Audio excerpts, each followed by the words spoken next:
Hello and welcome to the Lesbian Lounge, a podcast for the girls who like girls. I'm your host and your resident lesbian big sister, Juliet Taylor, and I'm here to answer your guys' questions, give advice on your dilemmas, and of course, chat about your wildest lesbian dating stories. So grab a drink, get comfy, and welcome into the Lesbian Lounge. Hey besties, hello girlies, gays, theys, lesbians. Who else listens to the podcast? I mean, we get a lot of straight men, so hey everyone. Hello if you're listening, thanks for being here, but if you are a straight man, I don't think this is the podcast for you. Even though I do know a lot of straight men, like, they love the lesbians, don't they? Like, isn't lesbian porn like the most watched porn because men fancy lesbians because we're all so sexy, right? But hello, if you're listening, thanks for joining us today. We are moments, inches, minuscule amounts away from 20,000, which is mind-blowing. Like the fact that 20,000 people will have pressed a download on this podcast, and that's not even listeners. It blows my mind, and we're so close to our 2-year anniversary. I actually need to actually work out what day our anniversary is on. I'm pretty sure, if I remember correctly, it was the end of May that I uploaded the introduction to the podcast, which I remember how different the podcast used to be. Like, we always did question of the week, we always did dilemmas, but we did our queer icon of the week, and it's just so vastly different to what it is now. Crazy. But I think it was end of May I put out the introduction, then I'm pretty sure it was into June when the ep started coming out, because it was in line with I Kissed a Girl 2024, right? It was that had started coming out. I'd started making TikToks, people were vibing with them, and I thought, okay, I found my thing. You guys know I'd always wanted a podcast. I never quite knew what to talk about on there. I didn't know what my niche was. And then I realized my niche was just myself. It was my lesbianism. So, oh, there's a chair, it's squeaking already. I thought, that's my thing. That's what I want to talk about. I have a passion to talk about this. People are obviously liking what I'm speaking and what I'm speaking about and what I'm saying, because they're interacting with the TikToks. I was going up thousands and thousands of followers just through one post. So I was like, here we are. Here's the niche. Let's start the podcast. So I'm thinking it was end of May, early June, but I need to check the official date. Should we do a little event for our 2-year anniversary? Obviously, we've just done our meetup at NQ64, our She Got Game lesbian meetup, but should we do another meetup, something maybe more wholesome, or should we have a party to celebrate 2 years of the Lesbian Lounge? I feel like maybe we should, because what a milestone. I've heard this stat that the large majority of podcasts don't make it past episode 7 or something like that. And don't get me wrong, I genuinely think I have ADHD, right? I don't have it diagnosed, it don't come from me, but I think I do. The amount of passion projects I've had in my life. I used to make bows, then I made bath bombs. What else have I done? Probably loads. I've done a lot of things, a lot of I get an idea, I jump on it, I buy everything for it, nothing happens. Whereas to still be 2 years down the line with the podcast and loving it more and more every day as every episode comes out, I fall in love with it more. I want every episode to do better, and I really want to push this to being a forever full-time thing, right? I'm so proud of myself that it's kept going, and I haven't had the ADHD, oh, I want to try something else now. So we're still here, which I think shows how much I love it, and also how much you guys love it, because it helps me so much when I come to create the episodes, when you guys have sent me new dilemmas and join in the questions of the week, because there's actually things to respond to and people interacting with the pod. So thank you if you're one of those people who interact and get involved. And yeah, 2 years of the Lesbian Lounge coming up. We also changed names. Remember when we were Live, Laugh, Love Lesbian? Throwback. I think we're probably coming up to the year of being the Lesbian Lounge as well now. It's crazy. We've been through a few different logos. Every time I get a new updated picture, I'm like, oh, I want that to be the picture of the podcast now. But I feel like the one I've got at the minute, we're going to stick with that for a while. I'm happy with it. But it's just wild. The studio's upgraded, the microphone, the camera. I've actually recently, literally last night, bought a new camera, a Canon G7X. So potentially I will start filming the podcast on that. The only thing is the microphone, ASMR, that I use is a Sony microphone which attaches to my Sony camera. So I will have to find a microphone that goes into the Canon. But my kind of thought process is keep the Sony camera and microphone specifically for the podcast because it does the job. It's good quality. The sound is good. The ASMR is good. I know you guys love the ASMR. And then use the Canon G7X more for like photos. Like have that as like a day-to-day camera that comes with me for photos, little TikTok vlogs, things like that.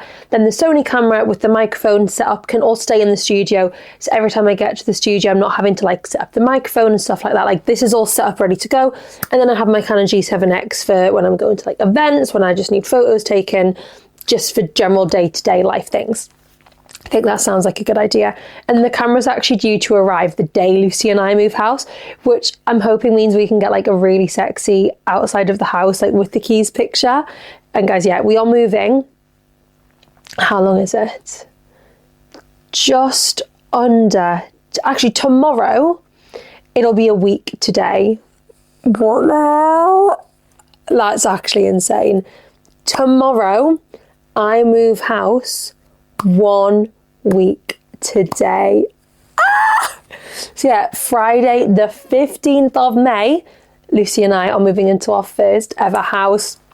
And literally, I cannot wait. Like, when I say I can't wait, you guys will just think, oh yeah, everyone says that. Like, genuinely, I had a mental breakdown to Lucy on the phone this morning because my mum was ringing me, can you go buy the dog some more dog food? My dad was ringing me, can you go buy me some soup, and can you send back this top that I ordered that I ordered for him because he doesn't know how to online. So I ordered him a top, didn't fit, he wanted to send it back and then reorder it.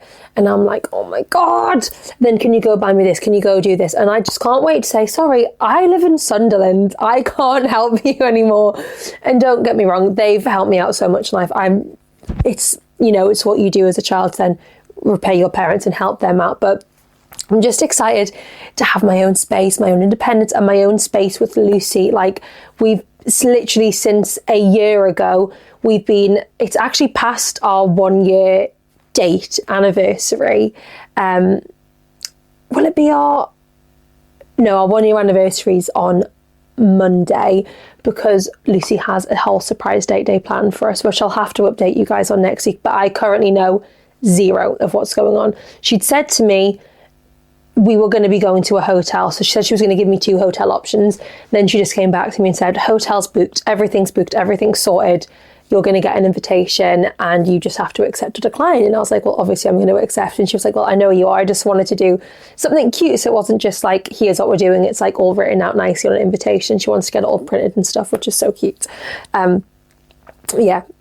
Since a year ago, we have been living out of bags in each other's houses. Like my makeup brushes have not gone into my makeup brush holder for a year because they've always been in a fucking makeup bag to either go to Lucy's or then I come back to mine. To be fair, near the start, I probably unpacked them and then it was like, right, we're going to Lucy's again, and I packed them again. So pretty much I've had like bags at the door ready to go for the past year as we've been living out of each other's houses. We spent a lot more time at my house the past few months because Lucy's parents are also moving house. So Lucy doesn't actually she doesn't have a bed anymore at her parents' house as a spare bed. But it's, oh my God, I just can't wait for us to have our own space.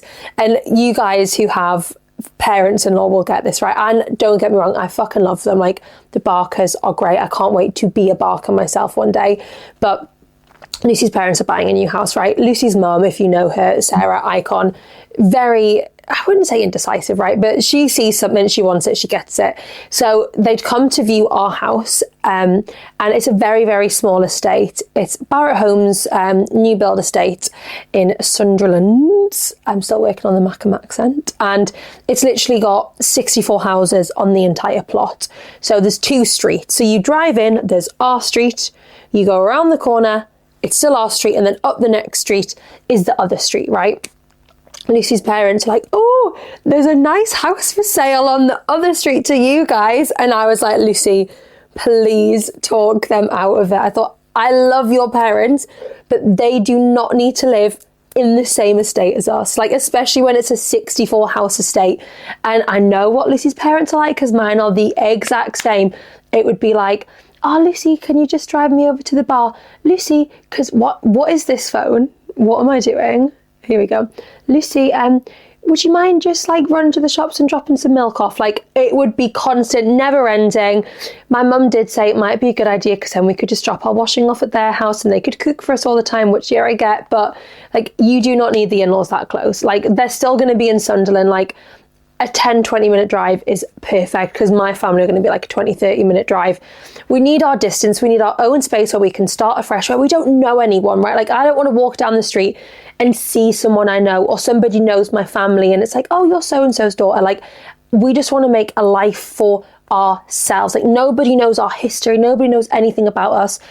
Not like we're going to lie, but, you know, it's just like our chance to create our life, our path, our future. And I'm literally so fucking excited. We actually had a few messages the other day. So we went to an event at the Annick Garden, gorgeous event. It was for the Bright Garden Appeal launch, which is the Bright Northumbria charity collaborating with the Annick Garden to create like beautiful garden spaces in hospitals. So palliative care patients or just any patients really can actually access gardens, especially those who need ventilators, things like that, so they can be able to go out into the garden and experience nature and wildlife and all those lovely things. Gorgeous, gorgeous charity. We went to this event. Obviously, Lucy and I were very dressed up. I went and got my makeup done during the day as a little surprise for Lucy. And then we went to the event at Annick Garden. It was absolutely stunning. It was at the Cherry Blossom Orchard. Drinks on arrival, 3-course meal. Guest speakers like Bob Moncur, who's like a Newcastle United legend. Alfie Joey, who's a comedian from Britain's Got Talent. There was speeches from like the head of clinical research for the hospitals and all these cool, clever people. There was an auction and Lucy got a little bit carried away, is that the word?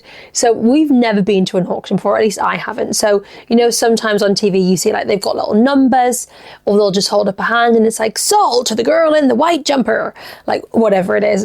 And everyone was sort of using the programs for the event, like folding them and holding them up to bid. And Lucy and I were looking like, if we were going to bid, what would we bid on? Now there was one thing on there, it was starting price £350, pricey, right? But what we thought it was quite good for. So it was this landscape garden design package. And we thought, okay, like probably not many people will bid on that. We could bid maybe say up to like £500 and get our garden completely done out for £500. And then we were sort of reading it and the way it was worded was very much saying design, get the design. So we queried it and this package, it was worth £17,000 or 1,700. Is that the same thing? No, that's a different thing. I think it was worth £1,700. But essentially they would just like make this like 3D garden design for you. Like that's what you would be bidding for. You wouldn't be getting any of that. So if you wanted to go ahead with what they designed for you, God knows how much extra that would be on top, right? So we decided not to bid on that because we didn't really just want to pay £350 to £500 for somebody to go, here's what we could do with your garden for more money.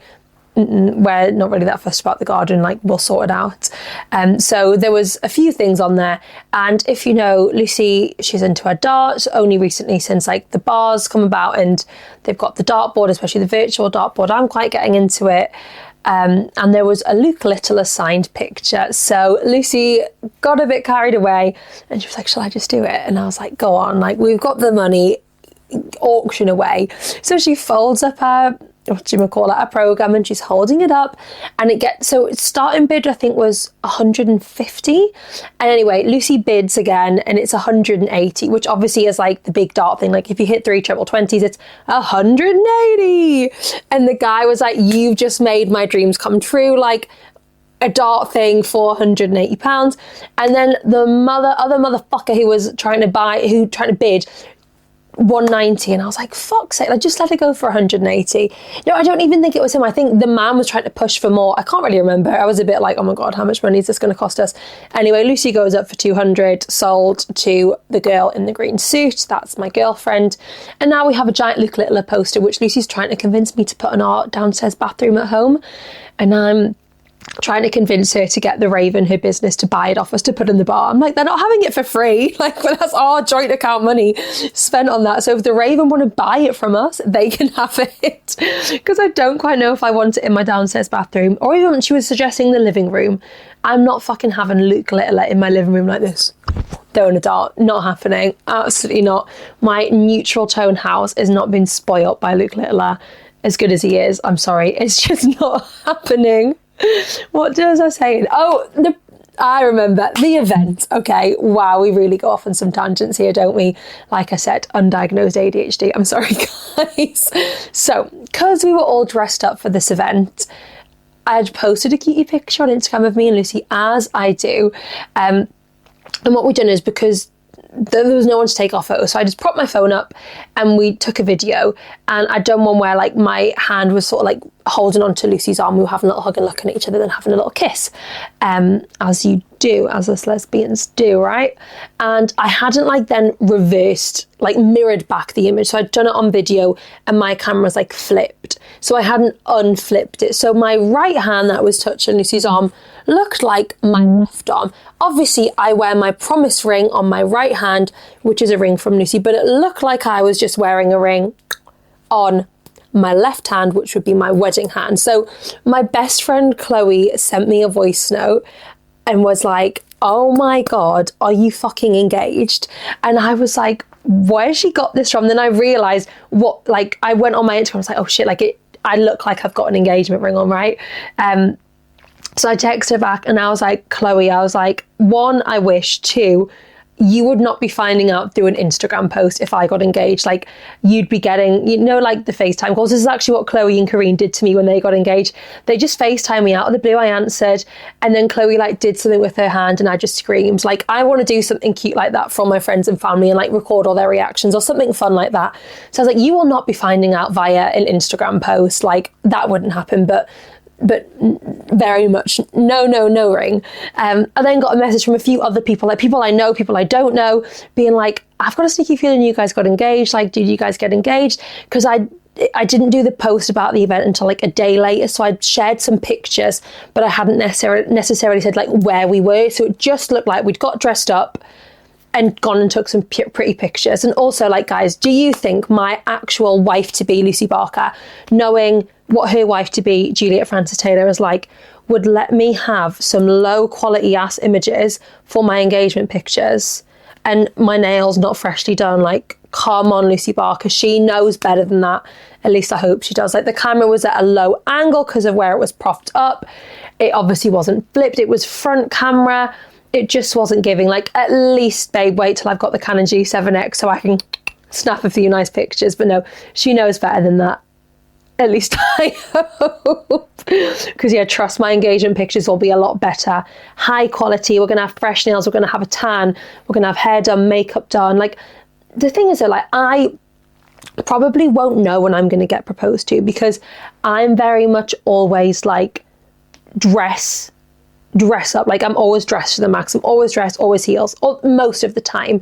So it's not like Lucy could say to me, oh babe, like, I think you should wear heels and a dress tonight. Because normally I'm the one going out saying, should I wear heels and a dress? And Lucy's going, we're literally going to see Mean Girls at the theatre.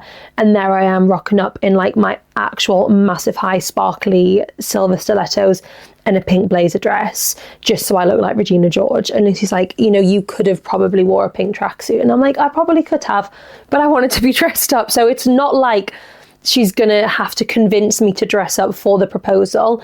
I think it would more be like, I would, if she wasn't dressed up. But the past week, we've been to 3 events, or Lucy's been to 3 events where she's got dressed up and worn a suit. So we went to the Annet Garden event. Lucy went to an event with the bar, the trade show where they try loads of beers. And then we went to UK's Top Influencer Awards on Sunday, which we will debrief about in a second, because have I got some tea and gossip on that, right? So yeah, she gets dressed up occasionally, but if we're going out somewhere like for a meal, she'll always look fit, like cargos, nice All Saints t-shirt, nice fancy trainers, hair in a slick back bun. Mwah. But I feel like for the proposal, if I'm going to be quite in a dress, she's probably going to want to be in a suit.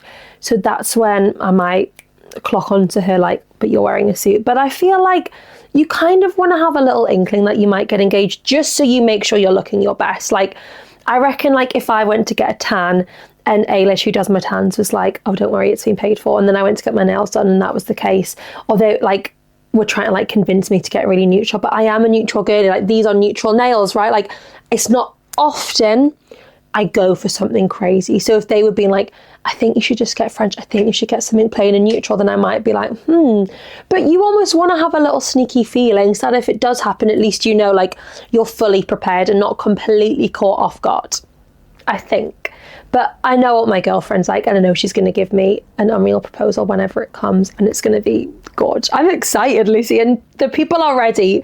Everyone's messaging me thinking we're engaged, so that's all I'm saying on that one. But yeah, let's dive into UK's top influencer, because it was interesting, to say the least. So if you don't know, last year the podcast The Lesbian Lounge was nominated and became one of the top 5 podcasts in the UK. We were nominated again this year but didn't make it through to, like, the final cut, which is fine.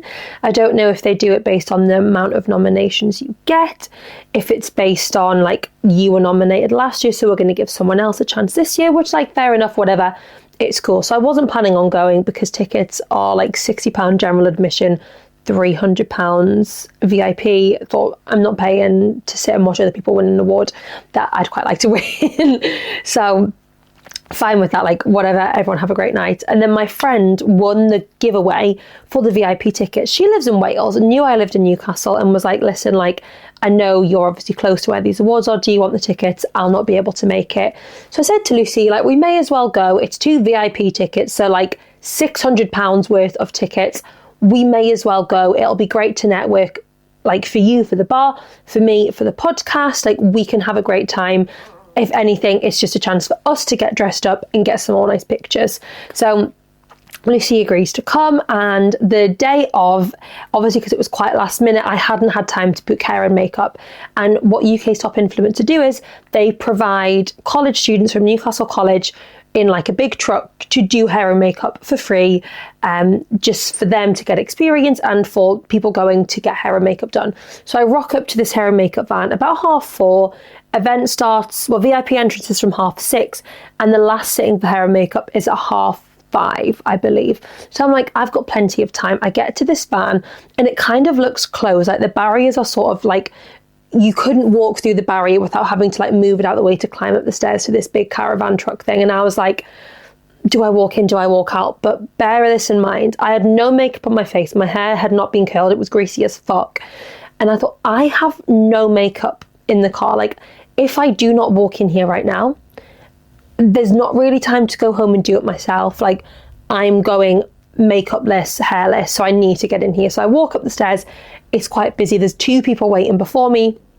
And I'm thinking, right, it's 4:30. I've got time. I'm just going to have to wait. There's about 10 makeup artists, like, doing people. So, like, someone will become free soon. Thankfully, someone became free, did my hair and makeup. She was lush. She's called Katie. Her Instagram is Katie's Creations MUA. There might be an underscore in there somewhere, but if you just search Katie's Creations, or if you go on my Instagram, I've tagged her in a reel and some pictures because my girl deserves some exposure. I also did give her a tip. Like, I'm not an arsehole. I wasn't going to expect free hair and makeup, but I thought, I'm going to give you some exposure on socials, on Insta, TikTok, like, let's get you out there. So she was unreal. Thanks, Katie, for my makeup and my hair. Sit down, get my hair and makeup done. It's raining, I'm stressed. I run back to the car. I then go to put on my outfit. I'm wearing what I wore for Mean Girls, a pink blazer dress, some sparkly silver heels. If you want to see what it looks like, again, go to my Instagram. It's all on there, at Juliet Francis T. Go to do my button up. I do the first button fine. Go to do the second button up. What is that on the floor? It looks like a dead creature, but I don't think it is. Ew. Go to do the second button up. Pops off. I'm like, shit, I have nothing else in my car, like, nothing else I can wear. I'm thinking, fuck, we're gonna have to not go. Now, my mum, being the little angel that she is, had offered to drop Lucy off in Newcastle so Lucy could have a drink and I would drive us both home. And I'm like, shit. Lucy's like, let me go ask your mum if she's got a needle and thread in the car, because we all know what your mum's like. She most likely does. Did she? Of course she did. So Jill sews my button back on. We do the button up. We go to the event. Now, I thought, like, if they're saying, like, VIP from 6:30, I know most people like to be like a little bit late to things. But I thought we want to be getting there for 6:30 so we can like experience this hour where it's just the VIPs, like mingle with people, red carpet, all that stuff. So we get there pretty much for 6:30. Like there is no one else about. There's the paparazzi, there's the red carpet photographers. So we go there, we go on the red carpet, get a lot of pictures. I'm like being vain, like, Lucy babe, can I do some just me?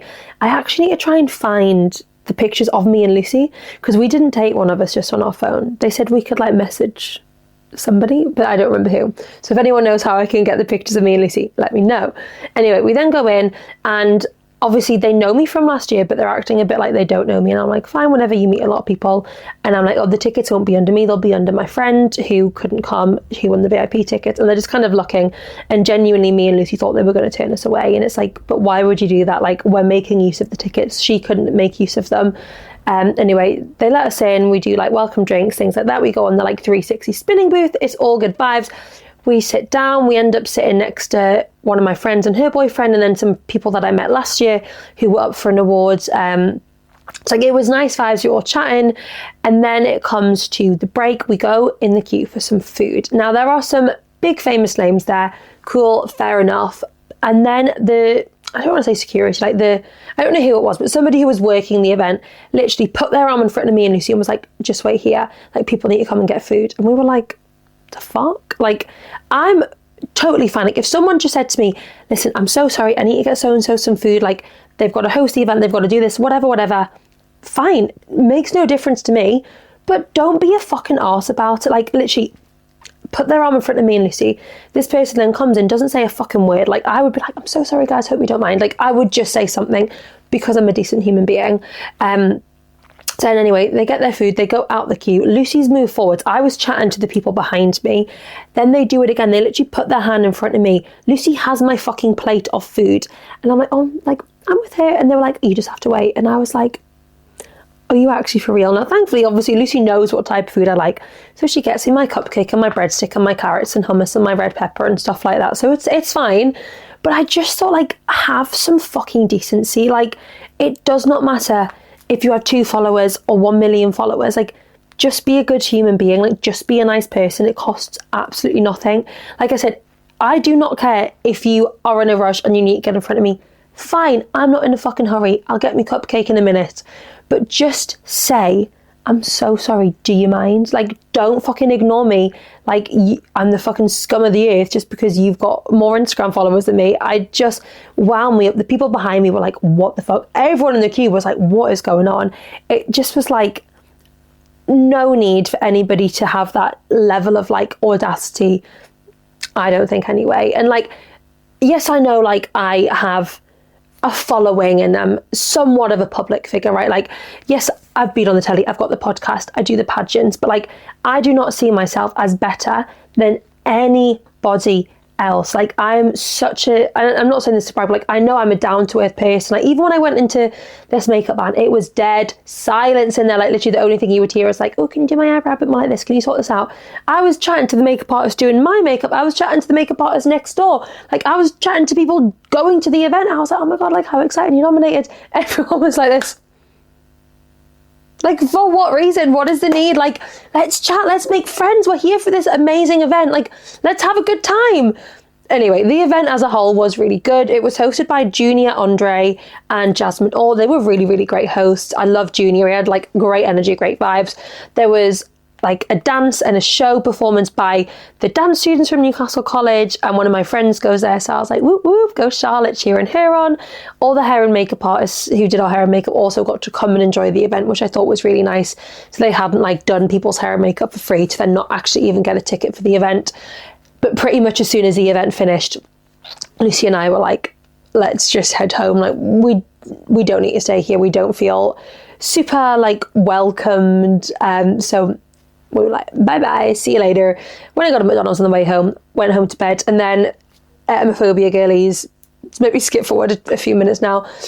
It comes to like 6 o'clock the next morning. I'm lying in bed feeling quite poorly. Get up and I'm sick like 6 times. Then I'm sick again. Then I'm sick again. It's not a good day to be me. My girlfriend has severe emetophobia, like cannot look at sick, cannot hear sick. If she is sick, like it's end of the world. So I had to, like, when I knew I was about to be sick, I had to wake her up so she could leave the bedroom so she wouldn't hear me being sick. But bless her, she was great. She brought me water, but as she was bringing me water, she caught me being sick into my hand. So sorry, Lucy, sorry that you had to deal with that. But I'm still technically, well, as of right now, I'm past the 48-hour mark of being sick, so I'm no longer contagious. So tonight, when Lucy gets home from work, I'll be allowed a kiss and a cuddle, because this girl has been avoiding me like the fucking plague. Now, I think what this sickness period has taught me is that my love language is physical touch, because I have never felt so unloved and unwanted. Now, this is really nothing to do with my girlfriend. Like, she's just been keeping a distance. She is like, I don't want to get sick. I'm staying away from you. We're also moving house in a week. We've got a big weekend coming up. So she doesn't want to catch it. I get it. But I have been like, I'm like, what's the point of being in a relationship if we're not going to cuddle? Like, we're not even friends right now. Like, I need to touch you, and I need you to touch me. So this morning I was like, right, roll over. I need to spoon you. I was like, I'll literally stuff my face in the pillow. Give me a COVID mask for all I care. Like, I don't care what it takes. I just need to touch you. So that's what I've realized. Physical touch is like a non-negotiable for me. I need physical touch, because I can't survive without it, apparently. I can't function without physical touch. And it's almost it's one of them things, like, you don't realize how bad you need it until it's gone. But everyone just touch wood that Lucy doesn't catch the sickness bug, because my mum had it, then I had it, now my dad has it. But the funny thing is, my dad was away whilst me and my mum both had it, and I hadn't seen my mum while she had it. So we all haven't actually been near each other. So I don't know how we've all caught off each other, but let's touch wood that Lucy doesn't get it, because we've got a big weekend coming up, and because next week we're moving house, Lucy's working a lot up until the Friday, so she can't really afford to be off work, because she's then taking a week and a half off work for us to move into the house. So there is a lot going on in our lives. I think that is all the updates I have for you guys. But of course, next week I'm going to give you the updates of our anniversary date day. I'm so excited. I do not have a clue what we're doing. All I know is that we're staying in a hotel. I know nothing else. I'm so excited to see what Lucy has planned. I can't believe we're going to have been together for a whole year. It's been like the year mark of our first date, which is crazy. We did a little like couples questions last night in bed, because you guys know me, I love a question. And it's like, what was your first like assumption of me? When did you know you were in love with me? Like, all stuff like that. And genuinely, it's like, after that first date, like, through Lucy's pictures, you guys have heard the voice notes that I sent to my best friend Chloe, being like, yeah, she's not my wife, like, she looks quite feminine, I'm literally going for free food, that's it. And then I get to this date, because Lucy had used pictures from like 2021, 2022, when she wore her hair down a lot, she wore a little bit of makeup, yeah, she had the tats, like, she looked lesbian, but she was giving femme lesbian, like, she wasn't giving sexy mask lesbian that she is now. So I was like, she's not the one for me. I get to this date and I look at her and I'm like, holy fuck. Like, I can remember exactly what she was wearing. She was wearing some white Nike Air Force with a peach tick on them. She was wearing her Nike shorts, this black fluffy Supreme jumper, and her hair in a messy bun. And she always says she never used to wear her hair in a messy bun ever. The day of the first date, because she'd been doing a shift at Amazon that day, she just threw her hair up. Little to her knowledge that my biggest turn on in life is a woman in messy, well, not even messy, but just in low buns. So that worked out well for her. But we both said, like, our first of some, well, actually, the first thing I noticed about Lucy, because I knew she was going to be short, because I'm pretty sure it was in her Hinge profile, but I was like, oh, you're short. And she said her first noticeable thing of me was my boobs, but I thought it was going to be that I was quite tall. But everything just worked out perfectly.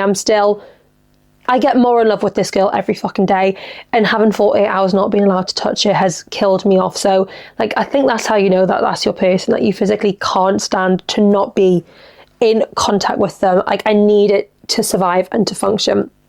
But it's been over a year since that first date. Crazy, mind-blowing. Anyway, without further ado, let's jump straight on into this week's episode. So, this week's question of the week is, you can only live with two of these things for the rest of your life. What are you choosing? So, here are your options, and I want you guys to play along at home. I have got some responses here, but I want you guys to play along. So, we have A, B, C, D, and E. I'll tell you what they are now. A is the tongue. Oh, Lucy's just texted me. She says, "Are you okay, girlfriend?" I'll reply, "Yes, I'm fine, girlfriend." So A, the tongue. B, the strap. C, fingers. D, the vibrator. Or E, scissoring. So you can only keep 2 of these for the rest of your life. This is kind of hard. I think 100% I'm keeping A. Oh, and I'm torn between B and C. I'm going to go C. I'm locking in A and C. So let's see what you guys have to say. A and C. Okay, there we go. C and E. Nice. B and D. So you're having the strap and the vibrator. Kind of obsessed with that combination. Like when you put them together, clock it. Definitely A and C. A and B. Okay, so you're having the tongue and the strap. Obsessed.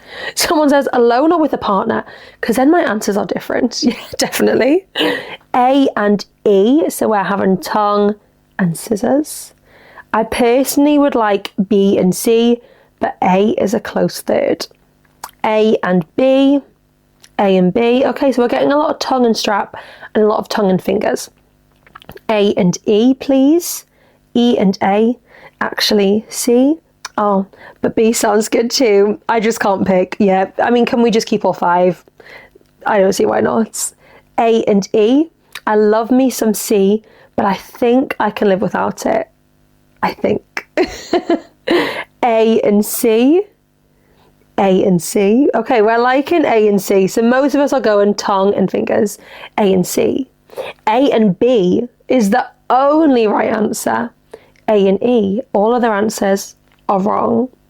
A, B and C, like how am I going to let one of them go? Don't restrict me. Yeah, it's pretty hard. I'm being ruthless. This is a tough one. Defo B and D. Okay, I don't think we've had that combination yet. So B and D, you're having the strap and the vibe. Oh, we have had that. We've had strap and vibrator. A and C, easy. A and E. So we're getting a few, pretty much everyone is going for a tongue.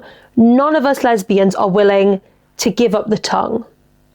And then we're pretty torn between the tongue being paired with the strap, the fingers, the vibrator, or scissoring.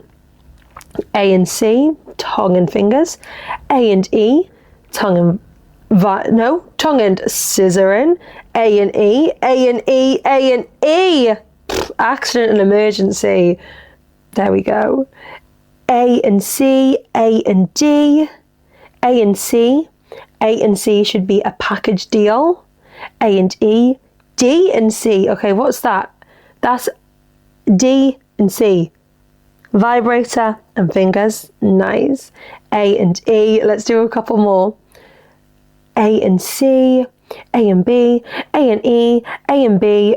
It's a lot of A's paired up with other lovely things. A and C. C and D.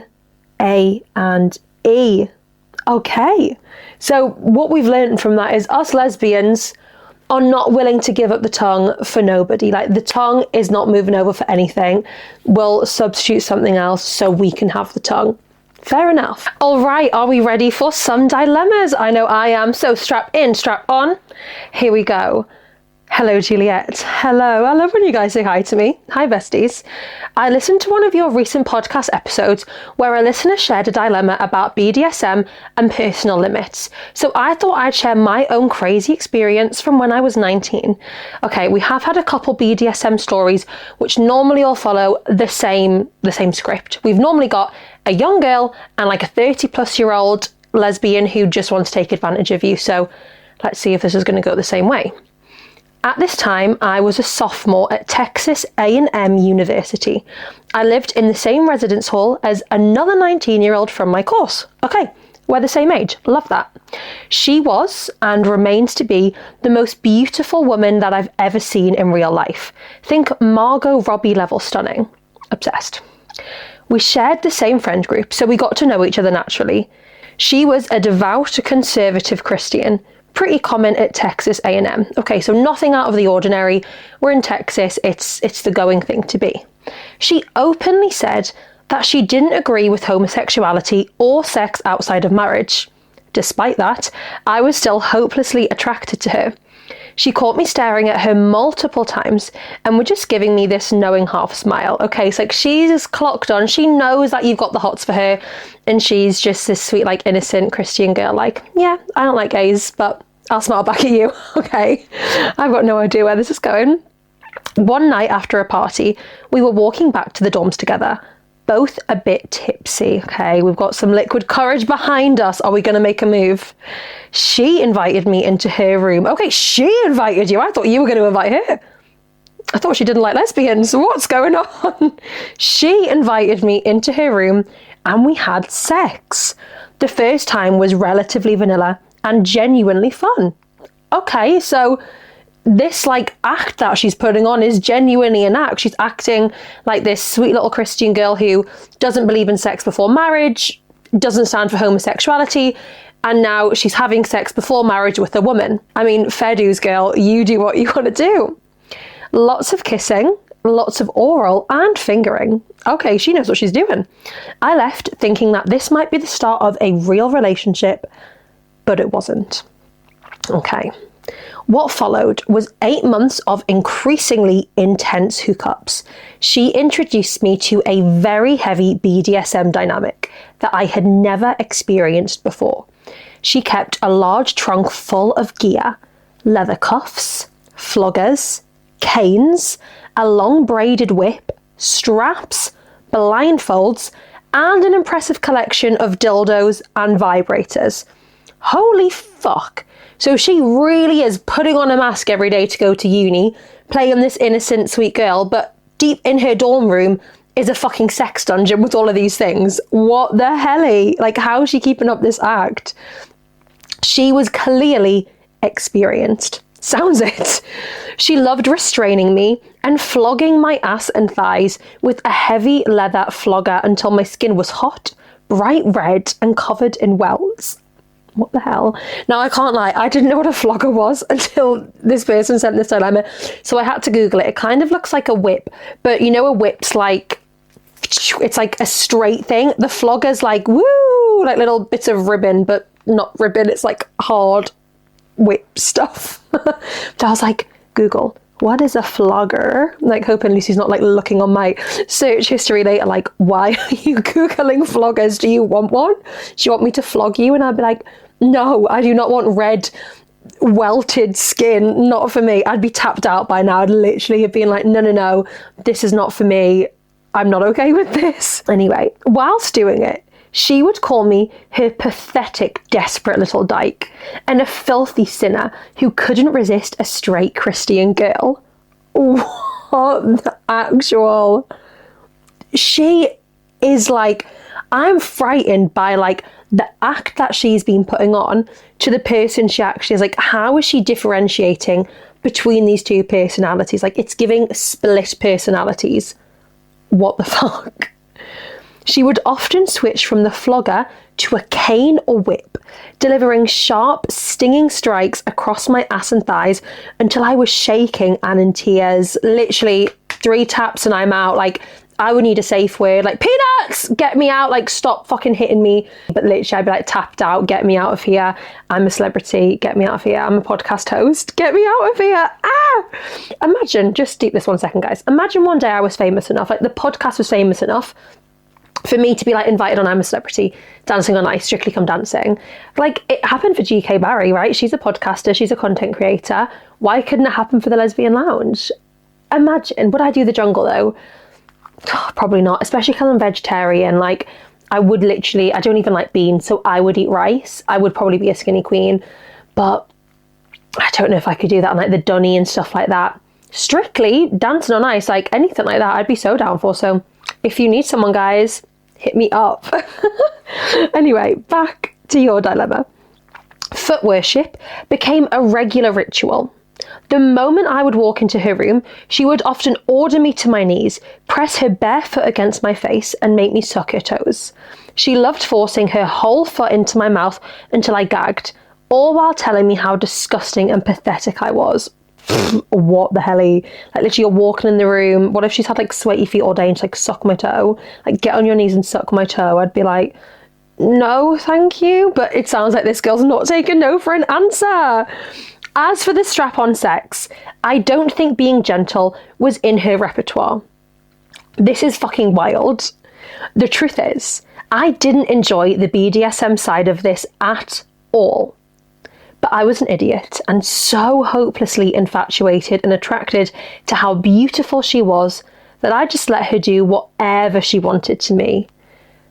I feel like you are not the only person who's been in this situation, right? I genuinely think this has probably happened to a multitude of girls where they're so obsessed with a woman, they're like, you are so beautiful, so out of my league, I will do whatever it takes to have you and to keep you. Like, yeah, I'll suck your toes, I'll let you strap me, I'll let you whip me, I'll let you do whatever you want to me just so I can feel like your chosen person. So you're probably not the only person who's been in this situation. Now, she's still identified as straight, went to the on-campus church every Sunday, and told me that being with me was a sin. Okay, so she's very much like following her religion, telling you like this is sinful. Obviously, when she's doing things to you, she's calling you like a dirty sinner, whatever she's calling you. But she's also participating, so maybe she's just been in such like a strictly conditioned Christian family that this is her way of almost like pushing back to that.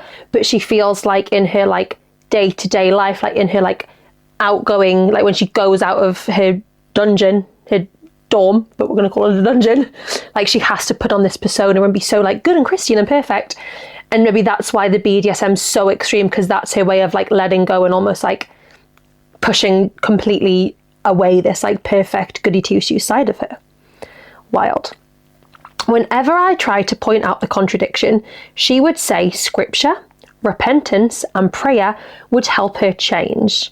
Okay, so you're saying like, listen girl, you're telling me this is a sin, like you're saying all these things to me, but you are the one following God, following the scripture, whatever, and like you're the one doing this to me. And she's saying, no, like I'm going to pray the gay away, I'm going to do the scripture, like repent, all this stuff. I'm genuinely like, this is one of the wildest dilemmas we've ever had. I'm here for it. The contrast between her sweet, kind persona in our friend group and the degrading way she treated me in private was extraordinary. I can imagine. And obviously you're the only person, I'm assuming, that has seen this side to her. Like probably she hasn't been getting with anybody else on campus. I don't know, she's got all these sex toys, so surely she's been using them with someone else. But as like, for what you know, as you are aware of, you are the only person who's seen this other side to her. So like, you just have to act like everything's normal when you see her at church in a lecture, because it's like, but you know that last night she was fucking like, you probably can't sit down in your lecture because your arse is fucking like bruised to shit. And she's looking at you like, tee, like, thanks Jesus. And you're sat there like, how are you the same person? Like genuinely, how are you the same person? So yeah, you're literally saying this is like the difference in personas is wild.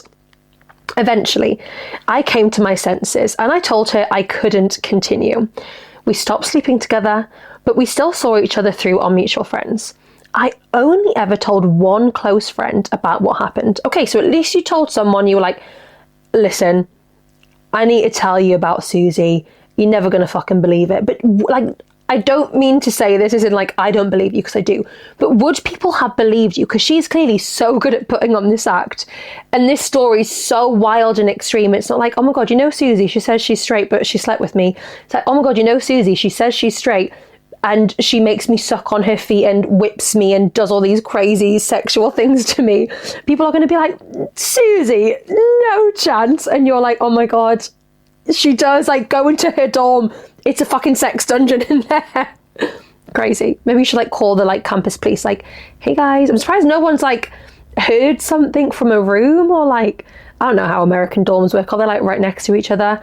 I mean, in Sex Lives of College Girls, aren't they all like sharing dorms as well? You know, like it's 2 to a room. So I hope she hasn't got a roommate that she's just like kicking out every now and again. Crazy. Where are we up to? Here we are. Even now, years later, I still see her occasionally when our friend group gets together. I bet that is traumatic. She's still stunningly beautiful, but I learned the hard way that intense physical attraction can sometimes pull you into situations that aren't healthy for you, emotionally or physically. Live and learn, right? Wow. That, I'm going to give you a round of applause for that. That was a brilliant dilemma. I want more of that. Absolutely fucking wild, crazy. I'm really, really glad that you sort of like bucked up your ideas. You almost like had this snap back into reality. The frontal lobe kicked in and you were like, this isn't normal. I need to get out of this. I'd love to know, because you still see her now, like, what's the crack? Like, has she got a boyfriend? Like, what's going on? Like, I do feel like with Americans, like, I have had one of my friends from America, she came to me in confidence, told me that she was gay, and I was like, snaps for you, like, thrilled for you. I'm here if you need anything. She has a very, very Christian family, couldn't tell them. And I was like, I'm really grateful that you feel like you can trust me and come to me, like, I am here for you, whatever you need. Now she's got a boyfriend, and genuinely, like, I think this is because she wants to please her family so bad.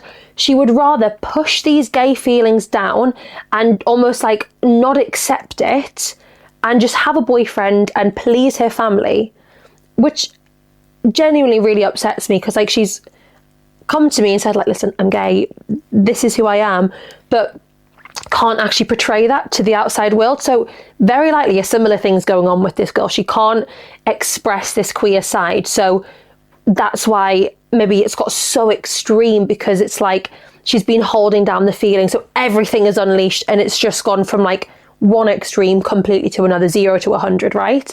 But I'd love to know now, like, has she got a boyfriend? What is going on? How is the sex dungeon coming along? Like, genuinely, this girl's going to graduate college, buy her own house, dig underneath it, and it's going to be one of them full-on sex dungeons like you see on Olivia Atwood's show.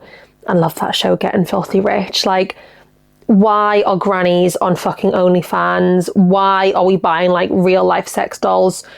If you haven't watched that show, genuinely, it's fucking brilliant. I'd love to do something like that one day, like a little TV documentary, maybe like looking into like the lesbian world. Imagine how cool that would be, like going to watch all that fun stuff. I mean, I'd probably be like this because I'm a bit of like I don't want to say a prude.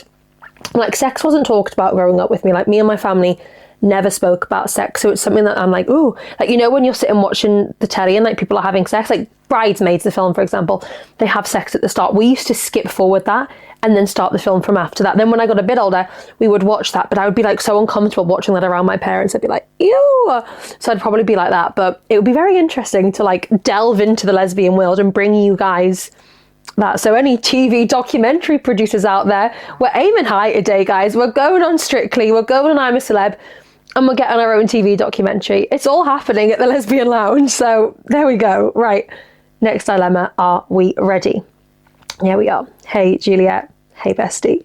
I've been with my girlfriend for 14 months now. We moved in together about 5 months ago, after spending the first 9 months in a long distance setup where we only saw each other on weekends. Okay, every weekend, that's good. Some people is like 1 month on, 1 month off, or like you see each other one weekend a month. Like, that's, in a way, for a long distance relationship, I feel like every weekend is kind of a luxury, and hopefully that means you're both not working the weekend. So maybe you get like, you travel to her on Friday evening, then you got all of Saturday, most of Sunday before you drive back to be back at work for Monday. I feel like that's a not too bad setup for a long distance relationship. Back then, it made sense that sex only happened on weekends. But now that we're living together full time, we're still only having sex on the weekends, nothing during the week. Okay, so like, you've just been used to this setup where it's like, we see each other on weekends, so we have sex on weekends. And even now you've moved in together, that setup's stayed the same. My sex drive is a lot higher than hers. We work full-time jobs, and I get that she's tired some nights, but I'm not asking for marathon sessions every single day or anything crazy like that. I'd be happy with sex a couple of times during the week, 30 minutes here and there. That doesn't feel unreasonable to me. I don't think it is at all. Like, obviously you're saying your sex drive's gonna be a bit higher, but you're not asking for anything crazy. Maybe you just want a cheeky finger after work. That's it. I'll go to sleep. And then weekends, we can save like the fun. We can get the, oh my God, what are they called? What did you call them? I'm going to have to go back to the dilemma. What did you call them? A flog. Get the floggers out on the weekends, but during the week, it's tame. It's vanilla during the week. During the weekends, we go to the BDSM dungeon and we get crazy. When I try to initiate during the week, she usually says, just wait until the weekend. From her side, weekends are when she really gets in the mood. She likes to make it romantic. Candles, wine, longer sensual sessions. And I love that too. And I totally understand her wanting that special vibe. The problem is, on weekdays, I'm still a horny bitch who's constantly wet thinking about her. I'm obsessed with that. Like, that's how you know it's true love, right? I don't need the full romantic setup every time. Sometimes a good raw fuck would be great.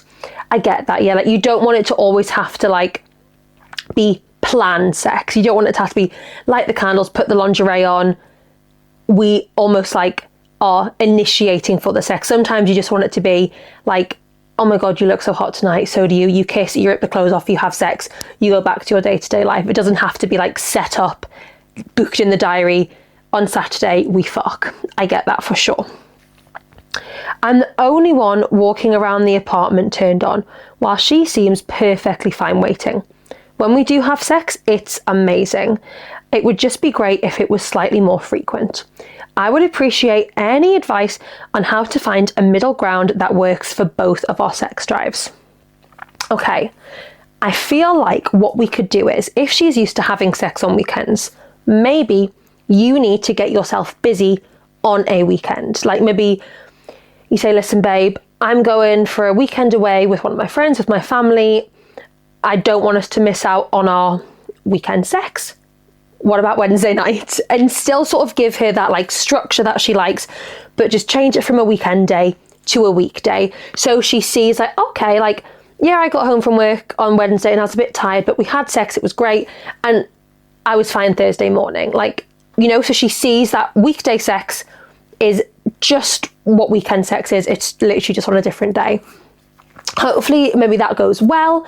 And then you could start being like, just like dropping the subtle comments like, God, like, it was so like exhilarating having that sex during the week. Like, I'd love to do that more often. Maybe like make it a bit more, what's the word I'm looking for? Not planned. Spontaneous, that's the word. Make it a bit more spontaneous. And I know you're saying you're sort of trying to initiate, but maybe we need to try and initiate without saying it, without vocalizing like, I want to have sex tonight. Just try and catch her in the moment. Like, get yourself, you know, in the feels, like have a good look at her. Obviously saying like literally looking at her gets you wet, like have a good look and just almost like give her the eyes and be like, babe, it's Tuesday, like I can't wait till Saturday, like I need you right now. Like make her feel really wanted. Make it clear to her, like, I don't care if the candles aren't lit, I don't care if you haven't showered yet, like I just need you right now, like come here, come sit on my face, or like whatever the setup is, let me come sit on your face, let's scissor, let's, whatever you guys do, you give her that, yeah? You tell her what you want and just like vocalize it. Don't be like, can we book this in? Just do it. And like, or even we don't say anything, you just are like, babe, I need to give you a fucking kiss right now. Like, and I think a kiss could turn into more. It's tricky because you're saying she naturally just has a lower sex drive than yours, so maybe sex on the weekend is like, that's her, brilliant, ticked off, I'm happy for the week, I've had me sex, brilliant, I'll book it in for next week, same time, yep, sounds good. Whereas you're like, you have that, but you're like, during the week, you're thinking about it, you're wanting more, you need more. So I think we either have a sit down conversation and you say, listen, I completely get I have a higher sex drive, but I need to do something about it in the week. So here are the options. I have a weekday wank. Send me some sexy pictures and I'll get myself to my destination. Or if you want to be involved with that, we could be involved with that, because she does seem like the type of person who likes to know what's going on. She likes to know when something's going to happen. She wants that in the diary. She's got it booked in for Saturday every night. It's every week at 6. Like, that's her thing. So maybe if we vocalize to her and say, listen, I need something during the week. I'm going to do this. Or would you like to be involved? Would you like to watch? Would you just like to be there? Or would you rather it's just kept to weekends for now? But obviously you're saying you need it to be more frequent. Also, just have a think. I know you're saying everything's perfect, even the sex is great, but really just sit down and have a think and be like, can I do this? If nothing changes, if she's really not willing to change, can I do this for the rest of my life? Just really, really think that to yourself, because what I don't want to happen is I don't want you to, just get stuck in the routine and almost be like resenting the weekend sex because you didn't get it during the week, and like resenting her for not giving you what you want and not matching your needs, because that is what a relationship is all about at the end of the day. It's compromise. Sometimes you're going to be so horny and she's not going to be feeling sex, and that's okay. But sometimes it would be nice that you're so horny and she's willing to meet you there. Sometimes it might happen that she's really horny, like, babe, listen, I'm just not feeling it tonight. Like, you need to be able to understand each other's bodies and be like, you know what, that's okay, that's fine. Next week, or what about Tuesday? Like, maybe that's what you do on a weekend. You say, listen, babe, I'm just not in the mood tonight. Like, I'm not feeling myself. Can we try again another day next week? I think if we can get her to do some weekday sex, it might just show her that weekday sex is acceptable and it's fine. Nothing bad happens when you have weekday sex. You could almost take on her role and, okay, it's Wednesday night. I'm going to light the candles. I'm going to run her a bath. I'm going to put some rose petals on the bed. Get her in the mood, in the zone. And almost then, like, she can't, obviously she can say no. We accept a no for an answer. But it might just put her in that mindset of, oh, okay, like, is this really, like, it's sex time. Okay, if this wasn't planned, it's spontaneous, let's do it. Like, almost like do the lead up that maybe she normally likes to do.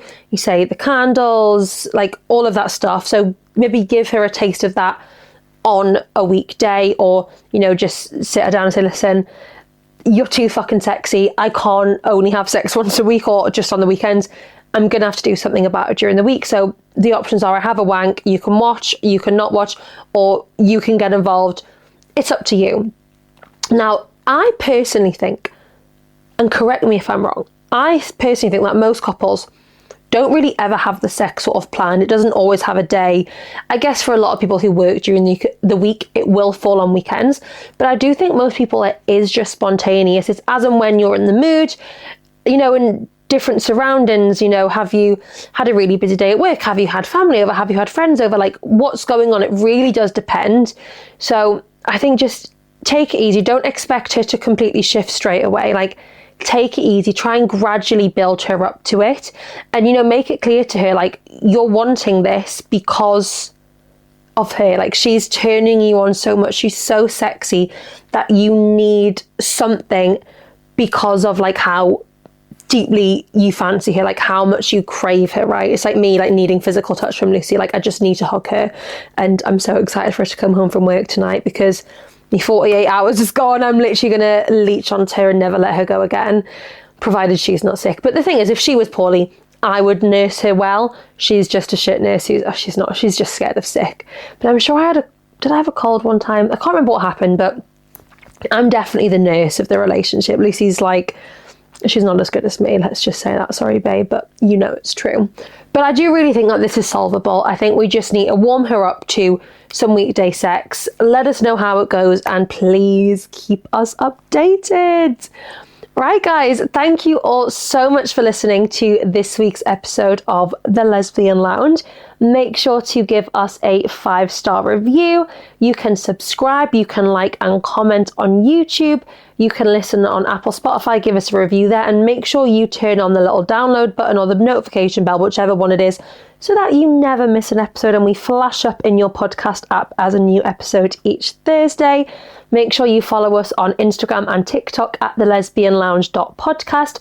The new Survey Monkey is here for the question of the week. So head to the link in the description. It will be my link tree. Click on that, scroll down, it will say the Lesbian Lounge question of the week. Come over and answer some questions for your chance to be featured on the Lesbian Lounge podcast. Everything's kept anonymous, don't worry. And whilst you're there, Why not send us a dilemma, a confession, a story, anything you want? Nothing's off limits, nothing's too juicy, nothing's not juicy enough.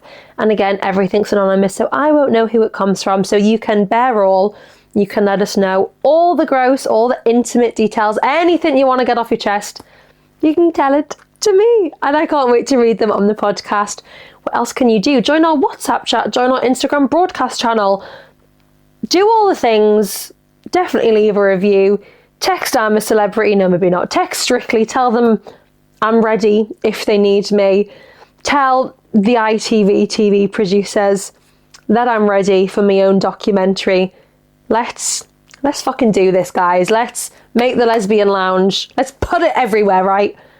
I love you guys so much. Have a great Thursday. And I'll speak to you all next Thursday for a brand new episode. Love you all so much. Bye.